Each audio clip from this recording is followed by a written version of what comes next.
All right, here we are. Finally, we are are live. We are- It is a miracle of all miracles. we are actually on the air, which is astounding to me. It's a true that Christmas this is miracle. actually, that this is actually happening right now. And best I can tell, it seems to be alive. So, Yes, it is. Yeah. It is alive and well, and we are rocking. And that's a good thing because tonight we got a lot of words to say about everyone's favorite Marvel event, Civil War II. we got so many words to throw into your eyes. We got words to throw into your eyes. Is that it? Is that how people say that? Is that good? Oh, they say it. I'm dropping the link here for those who missed it in another chat on the old video. So if anyone clicks on that link, we've been having a little bit of technical difficulties. Joseph, why don't you tell the people what the people want to hear about the technical difficulties we've been having over the last 2 days? We've been trying to play around. We normally use, for anyone who's into this sort of thing, we normally use Wirecast whenever we do a live broadcast from our SSD studios. We've been experimenting with trying to use OBS, which a lot of people use for video game, especially Twitch streaming. We've been trying to use OBS, and OBS has been more of an ODB than an OBS for us. Yeah, I don't even know what that means, but you're super right. That's a Wu-Tang Clan. Anyway, it's been terrible. It has not been working well. So we've had a lot of issues with that. However, we are live now, and we're good to go in this discussion. It's not the prettiest thing in the world because we're just going to use Google Hangouts on air, but that's all right. At least we're actually on the air instead of. It's not pretty at all. Well, that's because we're still involved and we are disgusting. Yeah, exactly. Exactly. I am just testing out everything. I think everything is working great. So for those of you who are watching this later, we want to know what you thought about Civil War. All right. Yep, it's working. About Civil War II. And we've got a few points to make tonight. Joseph, you want to get it kicked off here? I will get it kicked off. Okay, so Civil War II as a whole was a very polarizing series, a very, very polarizing event to have happened in the Marvel Universe in recent memory. And a lot of it being that, to me, it seemed like it tried too hard to really be a series with a lot of gravity to it. And I'll get more into what I mean by that later on. But that's kind of my initial, if I had to give an initial response, and then I want to hear your initial response. My initial response is there was a lot of stuff in there that wasn't nearly as bad probably as a lot of people make it out to be, but it tried really, really hard and couldn't get into that. So, I mean, what was your initial take after you read it? Well, I mean, first we got to call it for what it is. Okay. It was a cash grab by Marvel. Without a doubt. It was very clear. I mean, whether you like the event or you dislike the event, that is blatantly clear. They had a movie coming out. They called it Civil War based off the original popular events of all time, which was the original Civil War 7. And Civil War 2, by default, by having that event, was a cash grab because of they're hoping to capitalize off the popularity of not only the first Marvel event, but the movie that was coming out. So that doesn't mean that it was destined to fail, but it just means that it already had some things to overcome going into it for people. It wasn't destined to fail. It had preemptively failed, is what you're trying to say. Yeah, it did fail. I mean, it definitely failed. Hey, M. Scotter's here in the chat. What's up, M. Scotter? I was hoping Scott, of all people, would show up since we have failed him so many times in our most recent chats. I'm sorry. Absolutely a cash grab. Absolutely trying to play off of the movie that was going on at about the same time of Captain America Civil War. And that's what stood out to me about this entire series more than anything else was the fact that it was dictated by the movies in a lot of ways, or at least they were trying to play off of the movies in a lot of ways. And it was sloppy. It was a sloppy attempt, and it was pretty blatant that what they were trying to do in that effort. Now, that being, and another thing that I thought about was, that was about the time they were probably in the development process of trying to script out, cast a very, very early development of what will be a Carol Danvers Captain Marvel movie.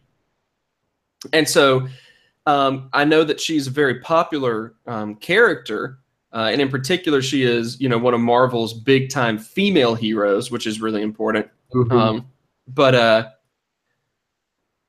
think that her being such a central role in this was kind of also playing into the fact that she's getting movies down the line, that sort of thing. I don't know. I might be reaching on that conspiracy theory, but that's my conspiracy theory.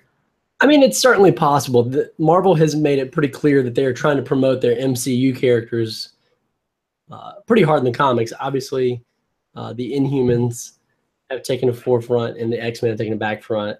Yeah, or back front. That's not a thing. You got it. You said it. You said it. They've taken a back front. I think one of the biggest complaints. Hey, let's not even forget that Wolverine has been fully replaced by Old Man Logan in the comics. I mean, right when they're making the Wolverine movie. I mean, really.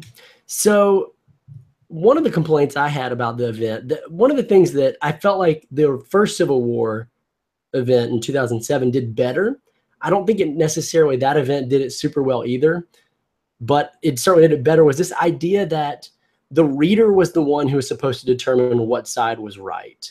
And that was something in the original Civil War wanted you to feel, and you did feel that for about 3/4 of that event. Sure, yeah. It was like some people felt like Iron Man was right, and some people felt like Captain America was right. Now, ultimately, they clearly painted it that Captain America was right and Iron Man was wrong. Right. The idea of you choose your side. We're not choosing for you. We're not telling you who's good or who's bad. And in Civil War II, even though it was a choose your side, it was pretty clear right off the bat that like Iron Man and his band was clearly right. There wasn't a lot there. Painted Carol as bad. Right. There wasn't much in there at all to draw the reader in, and not only that, but it jumped so quickly into conflict. Like, the original Civil War, correct me if I'm wrong, in the original Marvel Civil War. The original Civil War happened many moons ago. The original Marvel Civil War, these characters are arguing amongst each other because of a massive, like, terrible catastrophe that they failed to prevent, right? That they direct, it's one of them was what the big event was, like a destruction of a school or something. Is that correct? Right. Yeah. And so they've got this catastrophic event. In this one, it's catastrophic, but they're trying to make it catastrophic in that something happens to a close friend, and that's the big catastrophe that causes the conflict. But then as soon as that happens, and it's an emotional thing, but as soon as that happens, Tony Stark is like, I'm mad, so now everything is a fight. And it's like, that's what got me, is that how quickly it escalated into a stupid level of conflict. And what was so strange about it was that it escalated in terms of the tension and intensity, but almost nothing happened. No. Actual story until issue 5. That was one of the bigger complaints I had, was like the first 5 issues, like everything went through the roof immediately. Like there was no fight, nothing occurred. There were no like small events. It was like he kidnapped the kid Ulysses, and he did some tests. They talked a lot. They yelled a lot. And then, like, what else happened in the first 5 of 8 issues? Yeah. Pretty much nothing. Like even trying to remember right now, and I actually read the first it was about 8 issues. And then there was like a little prologue and a little Yeah, I always want to say afterlog, which is not a word. Epilogue is the proper it's term. it is. Yeah. I read the first 6 issues before 7 and 8 were put onto Marvel Unlimited. I read them a while back when it was ongoing. Okay. And I remember reaching that point and just being like, man, what just happened? Like, why did nothing happen? And then all of a sudden, as soon as it did, it was pure chaos. Why are the Guardians of the Galaxy coming in right now? Right. Like what a way to shoehorn every hero like all at once to show up. I felt like that was so forced. It was. Oh, Guardians of the Galaxy is a popular movie. Hey, let's throw it in there. You know, again, such a movie dictated storyline. One thing that Scott just mentioned in the live chat, which I think is a great observation, is that it would have been better. He thinks it would have been better if Ulysses was never wrong, especially the whole thing with the woman in the briefcase, which was confusing. And once you get to the end of it, you see what they're trying to get at by saying that he was not seeing the exact future. He was seeing, a possible future, and he was starting to lose control. But it made no sense, and it was that particular scene was incredibly confusing to me. So what's interesting is David Codd is saying in the live chat that they actually continued that woman's plot line in Jessica Jones, which I've not read. Okay. Actually involved in some nefarious way. So maybe Ulysses wasn't wrong. Maybe they could have done a better job of that in the actual series, which kind of brings me to another point that I thought was just hilarious. Like Bendis is the writer, and he got a lot of praise for a while, and now he gets a lot of flack. I'm not a very big Bendis fan. I don't think he's terrible, but I don't think he's the greatest. And one of the big criticisms of his is that he is not known for continuity, for respecting continuity. In his own series, what was crazy is like some of these offshoot series, like Luke Cage, for example, in his own book, he said, like, I don't want to be involved in the Civil War. I don't want to fight. Like, I was in the first one. It was bad. Mm-hmm. And then in the main issues, he's just there and like totally fighting, and it's fine. I felt like Bendis did not respect what was happening in the other books. And ultimately, I mean, I blame Bendis as the writer, but I blame the editorial staff for not saying like, hey, here's overall what's happening. Stick within these confines. Yeah. And something that would help out with that is if they didn't try to have a million tie-ins going on across so many different series. You pull it up, even if you're just on Marvel Unlimited and you try to type in like Civil War 2, you end up with, oh, well, here's the Civil War 2 storyline from this character, this character, this character, this character. You got, this list, and then you just happen to find Civil War 2. There's the main story, and there's too many tie-ins. So you spread yourself too thin. And for something that you're trying to make a very hard-hitting and heavy plot line with heroes dying, with a lot of moral questioning going on, you're trying to do so much with it. Then why are you spreading it out so thin so that it's out of the hands of so many different people? Yeah, I totally agree.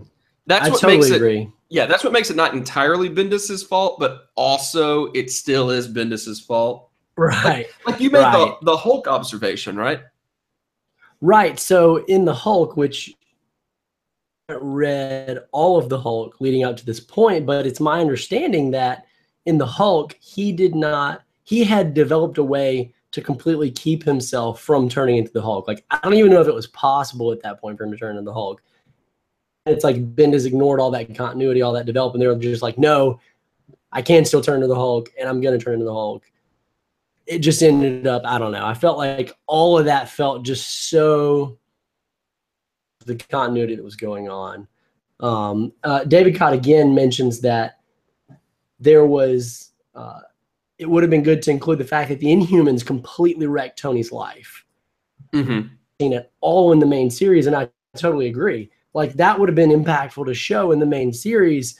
You take the Inhumans, you show maybe in the first, maybe in issue number 2, you show them totally screw up Tony's life to the point where is Tony acting out of altruistic reasons or is he acting out of revenge reasons because of what the Inhumans did to him? Mm-hmm. That would have been balance at least between thinking like maybe I don't side with Tony, maybe I do side with Carol.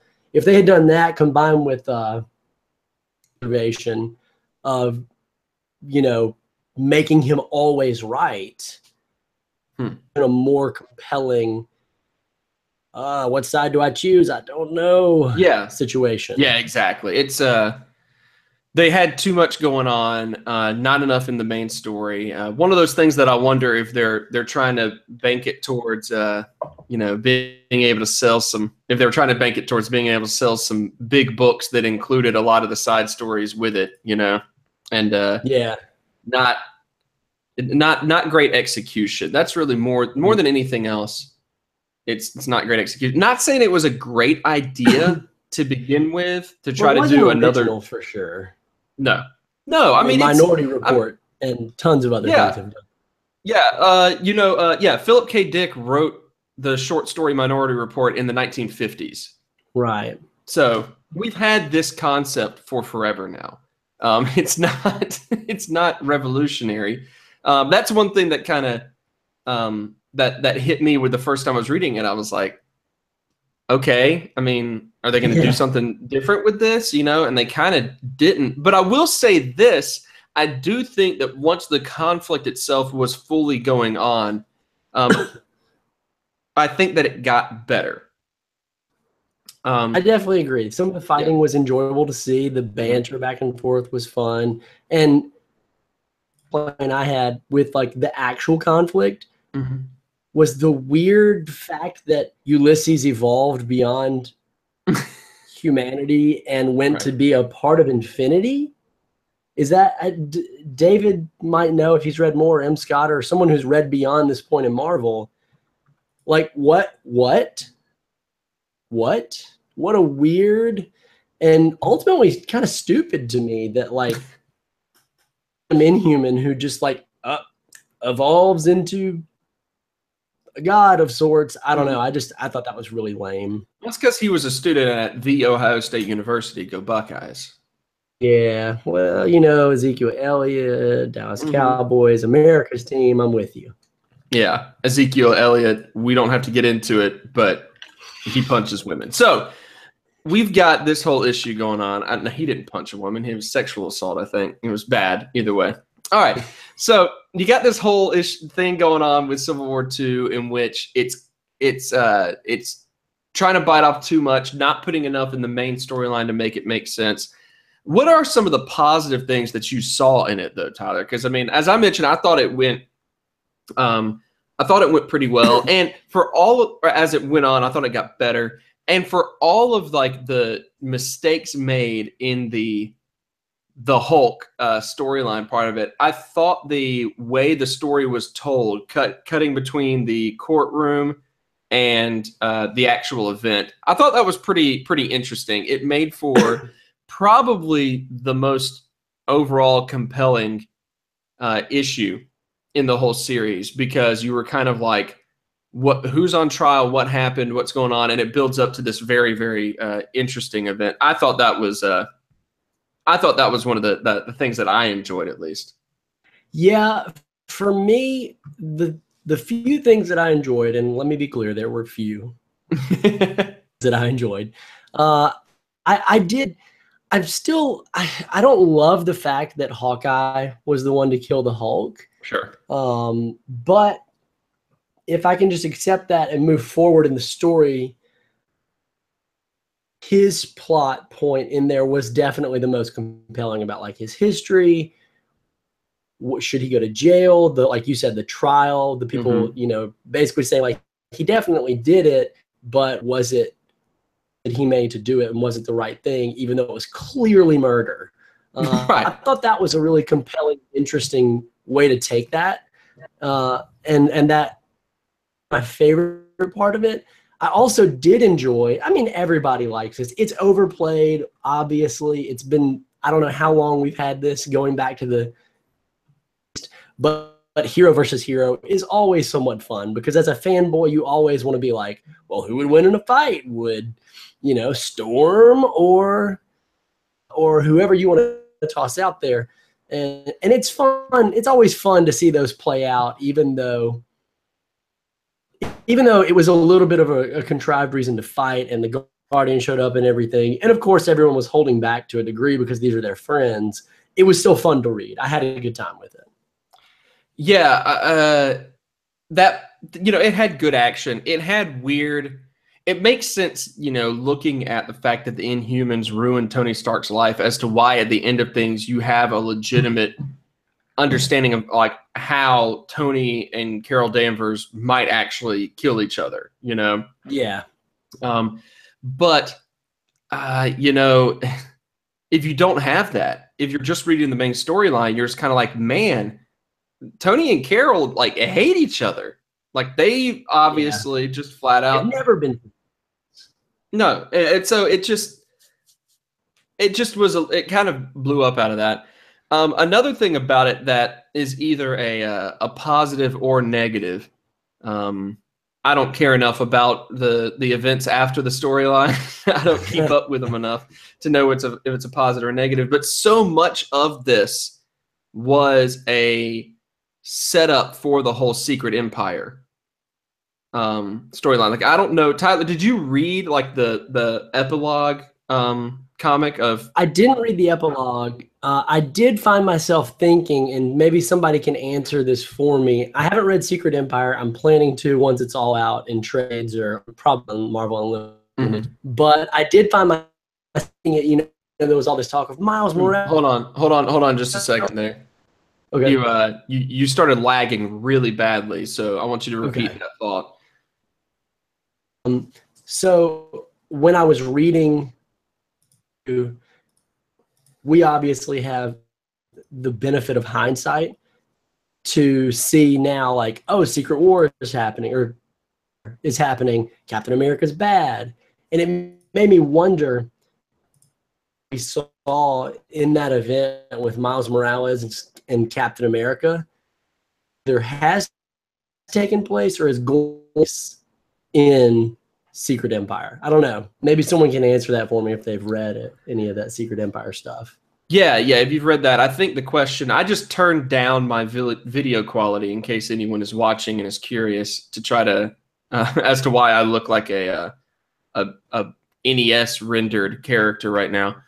Yeah, if someone is familiar with Secret Empire and wants to chime in on that, then hit us up. Because I thought that was one thing I thought was cool looking back once I got done, because there's an entire, you said you didn't read it, but there's an entire epilogue thing where Captain America goes and is speaking to a comatose Tony Stark, and basically at the end of it hints that it's time for him to destroy everything Tony has built and rebuild it from the ashes.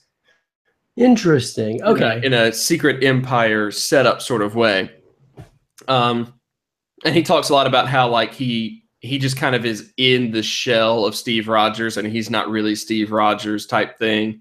Interesting. It's an interesting take. But because of that, I got to thinking, man, I bet the reason they had that entire vision that Ulysses had, I bet there's a crucial thing that does happen.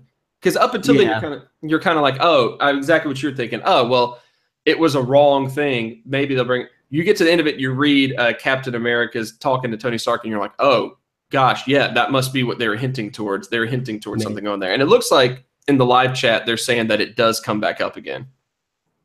Which is good. Yeah. Fernando asks a great question. He asks, who would you rather have it be instead of Hawkeye that killed the Hulk? Honestly, and I don't know where either one of these characters are at this point in Marvel, because I'm not caught up. I just jumped into Civil War 2. I don't know where Black Widow or Winter Soldier are, but given the fact that both of them have been assassins in the past and assassins for the U.S. government so strongly, and that they have always done what needs to be done in terms of like taking a life if they need to, I would have preferred it to have been them. But I do understand and appreciate the emotional impact that it had with Hawkeye. So I don't know. I'm kind of torn. What about you? Do you think there's a part of that of the choice to have it be Hawkeye, based off of the sudden popularity that he had in because of Jeremy Renner's portrayal of him in the movies? Could be. Did Jeremy Renner make him popular? I don't know. I must have missed that boat. He was he became kind of people really liked Hawkeye after the movies, or really liked Jeremy Renner's portrayal, from what I gathered, at least from people I've talked to about it. I don't know. Could be that everyone in the live chat just freaking hates Jeremy Renner, but whatever. Yeah, no, I hate him totally. My issue is, I guess, I don't know. It's he's not as much of an assassin. Like I know Hawkeye's also killed people, but he was more of a thief, right? Mm-hmm. Yeah, but I feel like he's not as much of an assassin. I don't know. Really interesting choice to have it be him. I still think I would have preferred it to have been someone else. But as I say it out loud and think about like the gravity of it, it wouldn't have been nearly as of a big of a deal if it had been Black Widow or Winter Soldier. So maybe it was good that it was Hawkeye. I could see it being Black Widow for sure, because it would have to be someone that understood the gravity of what they were about to do. And that's probably why they chose Hawkeye, is because the character of Clinton Barton does wrestle with those sort of decisions. And so they had to pick a character that they knew would be, bothered by it, would know that he had to do it, but would be bothered by it. And they hinted at that a little bit. They didn't do as much in the aftermath in the main storyline as I would have liked to have seen. Agreed. But, yeah, I don't know if I can come up with a better option for who Bruce Banner would trust enough to put that responsibility on, except for maybe Black Widow, Yeah, agreed. Somebody who does have a killing background, an assassin's background. That's all I got on that one. If Hawkeye didn't do it, they couldn't have tied it into Mockingbird. Yeah, that's true.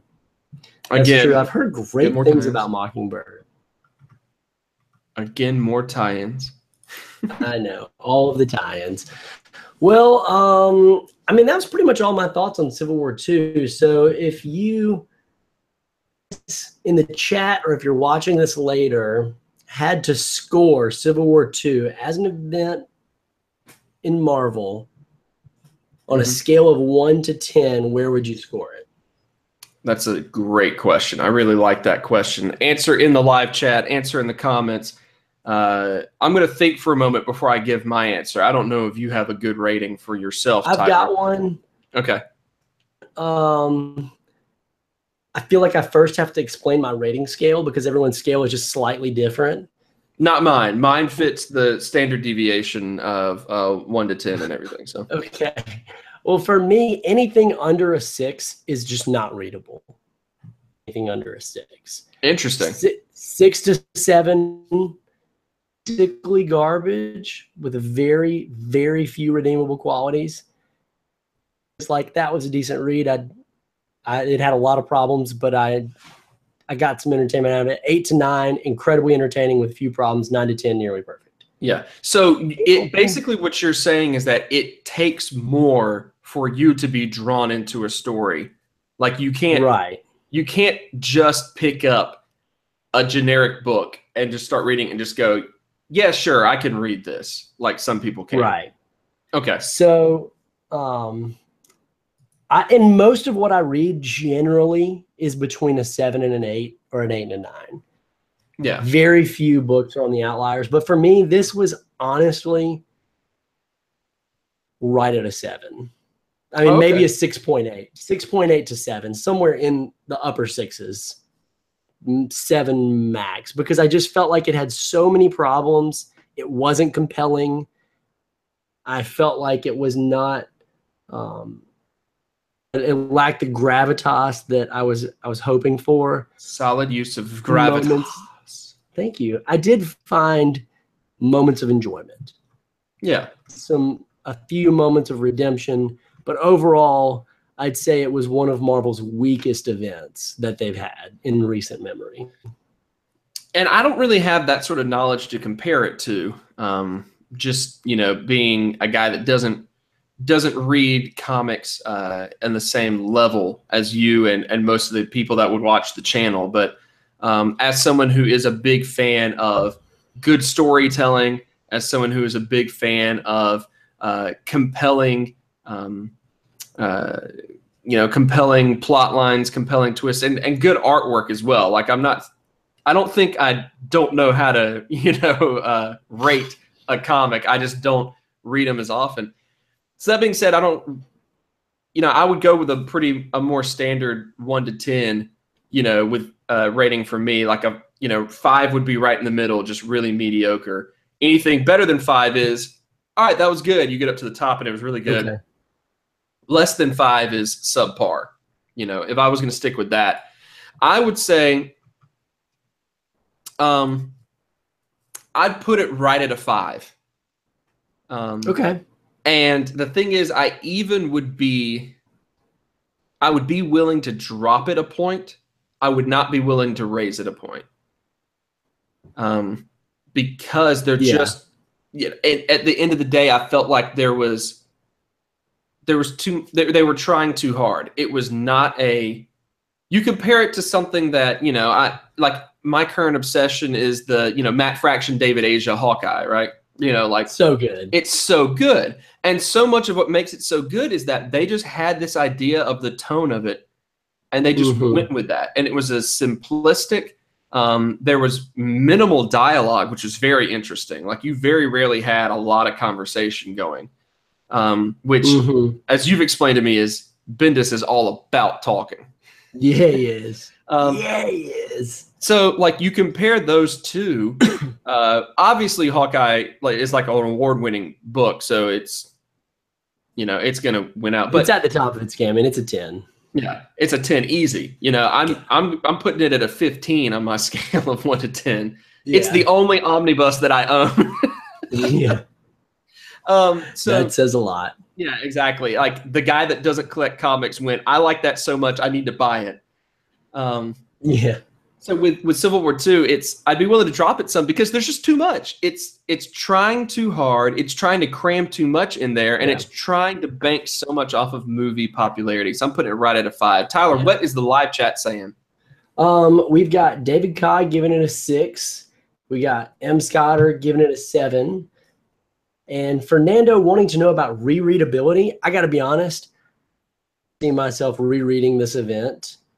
You do or do not? You lagged again, cut out. Oh, I do not think I will ever reread this event unless I go back and read. I'm reading through some of the tie-in series as I'm working my way through Marvel, and I forget what happened. The one thing that I do want to mention that we didn't really talk about is the artwork. The art was good. Sure. I felt like the art was good. I felt like it was good. No complaints. It wasn't amazing. Like, it wasn't the best artwork I've ever seen, but I felt like it was really solid. And that definitely did a lot of favors for the book. I meant to bring that up as well. That was one thing that I enjoyed. There were some scenes in which, I wish that we had gotten some of the broadcasting software that's supposed to work. I wish we'd gotten it to work because I took a couple of screen caps that I really wanted to share. A few of them that I think really had some impressive large-scale artwork done. And I thought it was very clean artwork for sure. If for me, Fernando, rereadability for the main storyline, rereadability, and I've now read the main storyline twice as research, but rereadability is almost a 0 for me. I just don't see myself getting back into it, but I could see myself getting and reading more of the tie-ins to have a better understanding. The only time I dug a little bit into some of the little tie-ins that came out with it, such as the aftermath of the Hulk dying. They had some little tie-ins where he sent messages to all of the other Hulks. I read some of that. And I read some of Kingpin that David Codd is in there recommending in the live chat as well. I did read some of that because I thought it looked very, very interesting. And so I got into it. I haven't read all of that one, but I would read more tie-ins. I would not come back to the main storyline anytime soon. And that's kind of the feeling I get from everyone in the chat right here, is that it just kind of was mediocre at best. David, of course, said that it's not awful, but it's not good. You know? Yeah. So that's why I would rate it, rereadability. Wouldn't come back to mainstream. Here's what I want to know. This was a great recap. I had a lot of fun reading it. What do you guys who are in the chat, just a few of you, what do y'all want to, do y'all have any desire, any specific thoughts on what we're going to read next month? We're going to kind of poll some people, but it's good to get thoughts. So if you're in the live chat, or if you're reading the, if you're watching this afterwards, let us know also in the comments, not only what your score was for this event, you want to read next month. I feel like 8 to 10 issues is a pretty reasonable for a book club. So something in that area, not limited by that maximum. It could certainly be less, but I want to know what you guys want to read for next month. Yeah, that I would really be like this. I had a lot of fun doing this. Yeah, this was great. And be sure to spread the word, because we want to get more conversation going in here. Beto Rios showed up here. Beto. Pointing out that he thinks that this was, the Civil War II was the first major event that artist David Marquez drew. Which, well, he did a good job. Yeah, I'm hooked on it. I'm going to look up more of his work now, because I'm very curious about it. But yeah, spread the word on this. Comment on the video with, here's a good question for everyone. Comment on the video with what you think they should have done to make this event better, to make it a more successful thing. Comment on that. And be sure to let us know what you think we should do next. James, Spidey Marathon. Yeah. David Cott said he went all in on the tie-ins, and the one hand it explained everything, but on the other hand, he hated himself for it. So not everyone really bought it. And Beto's recommended Ultimate Spider-Man Miles Morales. That might be a great choice. I mean, I'm almost down with saying yes on that one, just because I'm very interested in, I've read very little Miles Morales, and I'm very interested in that character. So Same here. Same here. So are we just going to go ahead and say it right now? We'll think on it. We'll think on it. I like the lock and key suggestion for October too, because I heard it's creepy. Which one is that? Oh, lock and key. All right. Let's do it. Yeah, that sounds good. Well, all right, guys. It was fun. That was coming fun. out and joining. Absolutely. Thank you guys so much. Hey, Fernando and M. Scotter, you guys have actually both won stuff in the last couple of giveaways, but we haven't had a live stream. We haven't had a functioning live stream to actually announce any winners. But just so you know, you guys won stuff. Send a message to me via the Super Squad D Facebook group or Facebook page. That's Super Squad D Live on Facebook. Yeah. We also have an Instagram account now. Instagram. Yeah, we do. User at Super Squad D Live. So you should follow that as well. And we'll be jumping back in with another, actual live show in the studio with the producer and everything. We'll be trying to get that done sometime next week. But this was awesome. I really like book club a lot. It gave me a reason to read more. Yeah, no doubt. No doubt. Even if it was Civil War II. Yeah, and exactly. And my recommendation for the next storyline that we do, Tyler knows this, is the Clone Saga from the 90s. Yeah. So. Oh, I'm all about that life. I'm all about the 3 years worth of comics. Totally. Just absolute chaos. Pure mess. We're getting another echo. Well, it was fun, guys. Yeah, we're getting another echo from Beto on doing Lock and Key. So that one's in the hopper as well. We got some great suggestions. Keep them coming. Sure. Anyone watching this video later on, comment with what you think. This has been great. Thank you so much. Hey, guys, that right there. Have a good night. That right there is Celine Dion. That's Celine Dion. And that's Selena Gomez. The dynamic duo of pop divas. Whatever. This has been Super Squad D Book Club.